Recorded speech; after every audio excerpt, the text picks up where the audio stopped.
Hello welcome back guys. ഇന്നലത്തെ royal Challengers ബാംഗ്ലൂരിന്റെ വിജയത്തോടു കൂടി തന്നെ പോയിന്റ് ടേബിളിൽ അവർ ഒന്നാം സ്ഥാനത്തേക്ക് എത്തിയിട്ടുണ്ട്.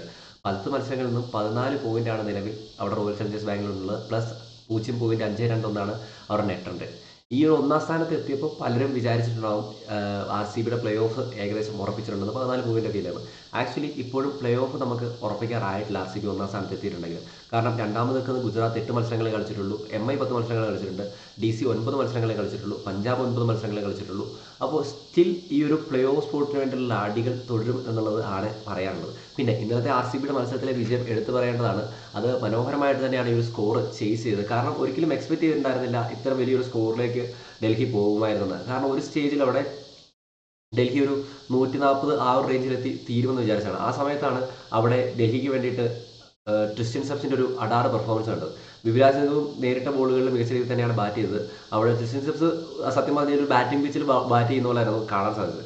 റോയൽ ചലഞ്ചേഴ്സ് ബാംഗ്ലൂരിൻ്റെ ഏർലി വിക്കറ്റുകൾ നഷ്ടമായപ്പോൾ അവിടെ മികച്ച രീതിയിൽ തന്നെയാണ് വിരാട് കോഹ്ലി പിടിച്ചിട്ടുണ്ടായിരുന്നത്. എന്തുകൊണ്ടാണ് അദ്ദേഹം ചേസിങ്ങിൽ മികവുറ്റൊരു പ്ലെയർ ആണ് എന്ന് പറയുന്നതെന്ന് തെളിയിക്കുന്ന പെർഫോമൻസ് തന്നെയാണ് കാണാൻ സാധിച്ചത്.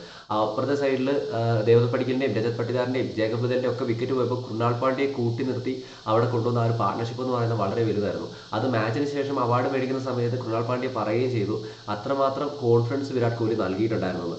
ആക്ച്വലി അത് തന്നെയാണ് ആ ഒരു പ്ലെയറുടെ ക്വാളിറ്റി. ഇന്നലത്തെ അദ്ദേഹത്തിൻ്റെ സ്ട്രൈക്ക് റേറ്റിനെ സംബന്ധിച്ച് കുറേ ട്രോളുകളൊക്കെ ഇടയ്ക്ക് പൊങ്ങി വരുന്നുണ്ടായിരുന്നു. 47 ബോളിൽ 51 റൺസ് അടിച്ച് എന്നൊക്കെ ചോദിച്ചത്. വ്യക്തമായ ഒരു കാൽക്കുലേഷൻ ഉണ്ട് കോഹ്ലി ചേസ് ചെയ്യാൻ ഇറങ്ങുമ്പോൾ. എങ്ങനെ ആ ഒരു ഗെയിമിനെ ഫ്രണ്ടിലേക്ക് കൊണ്ടുപോകണം, എത്ര സ്കോറുകൾ വീതം കട്ട് ചെയ്തെടുത്ത് കഴിഞ്ഞാൽ കറക്റ്റായിട്ട് ആ മത്സരം ഫിനിഷ് ആകുന്നത്. അതിന് ഉത്തമ ഉദാഹരണമായിരുന്നു ഇന്നത്തെ മത്സരത്തിലെ ആ ഒരു ആർ സി ബിയുടെ ചേസ് എന്ന് പറയുന്നത്. ഒരു സ്റ്റേജിൽ ആർ സി ബി ഇല്ലാണ്ടായി പോകുന്നതെന്ന് തോന്നിപ്പിച്ചിരുന്നാണ് ആർ സി ബി തിരിച്ചു വരുന്നത്. പിന്നെ അവസാന സമയത്ത് ടിം ഡേവിഡും കൂടി വന്നിട്ട് അടാറ് ഗെയിം അവിടെ കളിച്ചു. പിന്നെ കൃണാൽ പാണ്ഡ്യയ്ക്ക് ആ ഒരു ബാറ്റിംഗ് പ്രൊമോഷൻ കൊടുത്തു അടിപൊളിയായിരുന്നു. ടിം ഡേവിഡും ജിതേഷ് ശർമ്മ അവിടെ നിൽക്കുമ്പോൾ കൃണാൽ പാണ്ഡ്യ അവിടെ കൊണ്ടുവരുന്നതും വളരെ ആ ഒരു left and right hand combination കറക്റ്റായിട്ട് യൂട്ടിലൈസ് ചെയ്യാൻ അവർക്ക് സാധിച്ചിട്ടുണ്ടായിരുന്നു.